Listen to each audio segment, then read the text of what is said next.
هستی من برام نیاز بودنت، چه شد قرار بی فراری های هر شب منه.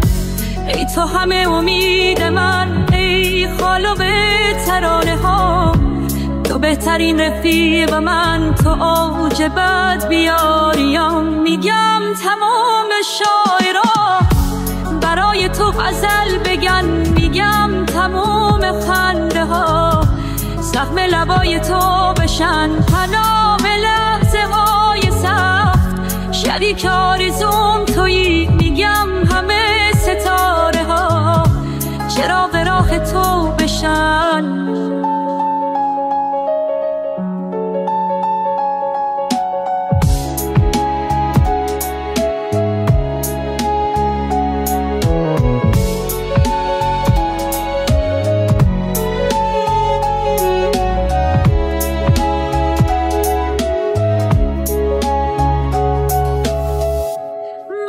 عاشقونه چشاتو میپرستم، همه زخمن تو مرهی، تو آرامش جونم.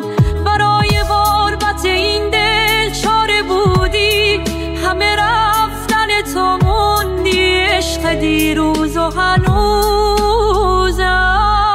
میگم تموم شعرها برای تو غزل بگن، میگم تموم خنده ها زخم لبای تو بشن، پناه لحظه های سخت شریک آرزوم تویی. میگم همه ستاره ها چراغ راه تو بشن.